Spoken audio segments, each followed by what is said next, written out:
Hello, welcome once again to Leto's Law. I'm Steve Leto. Didn't have time to change the shirt because this is a Leto's Law update.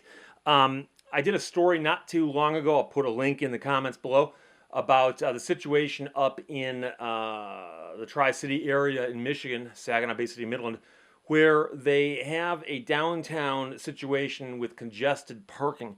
And they go around, they chalk tires in parking spaces. And if they come by later and determine that your car hasn't moved despite the fact that you have passed the time on the meter, they will give you a ticket, and the tickets can be expensive. And there's some debate about this because in some cities it is illegal to stay in the same spot even if you feed the meter. In other words, the meters aren't just designed to rent out the space.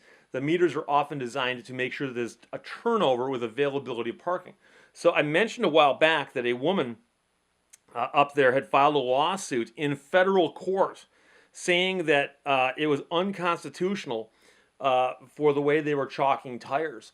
And I've encountered this before. In fact, I remember in Manhattan Beach, California, the best spots would subject your car to getting their tires chalked.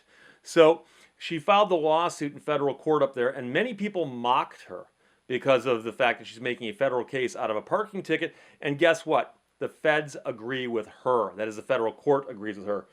The headline is off of ABC 12, which is up that way. A win for people who park too long. The chalking tire situation, tire chalking has been thrown out of court.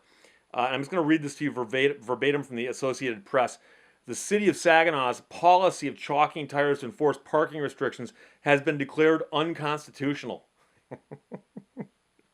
A federal court says chalking tires in Saginaw to keep track of parked cars is an unreasonable search and has no role in maintaining public safety.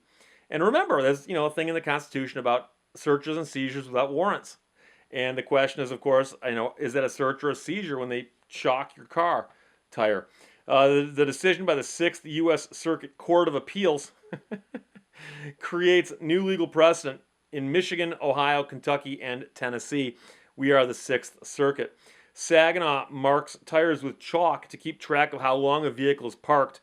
Allison Taylor had sued after receiving 15 parking tickets in a 3-year period, and those tickets were starting at $15 a piece. Now, I realize it's a couple $100, but it's an annoyance, okay? So the appeals court says that Saginaw failed to demonstrate in law or logic. Notice that they say not law and logic, law or logic, how marking cars justifies a warrantless search. The court says marking tires was simply a strategy to raise money. So that's the situation for Saginaw and their tire chalkers. They have to apparently stop doing that because those won't be enforceable from this point forward. Of course, now here's the thing. If somebody wants to, they could seek to have it certified and take it up to the U.S. Supreme Court.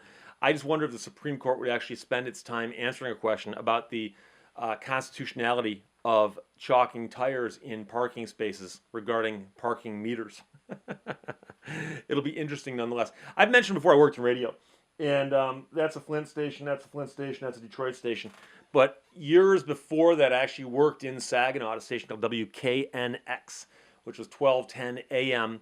That signal has been reassigned a few times, and I don't think they haven't played music in decades. But when I was there back in the early 1980s, it was an oldies station. But the station itself was not in a downtown congested area, and we had our own parking spaces. And then, of course, that station moved to Frankenmuth for some strange reason. And then that's when I stopped working. So I lost track of all those people. But I played the oldies at WKNX Saginaw. And those are good times. So whenever I see Saginaw pop up in the news, I'm always interested. Saginaw, for those of you outside of the state of Michigan, is right about here. And this spot between the thumb and the hand of the rest of Michigan is often referred to as, this is Saginaw Bay.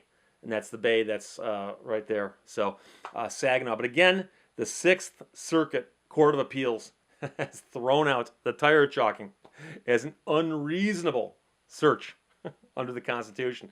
So that's the way it is right now. If there are updates, I'll pass them along. Otherwise, go back to your day and carry on.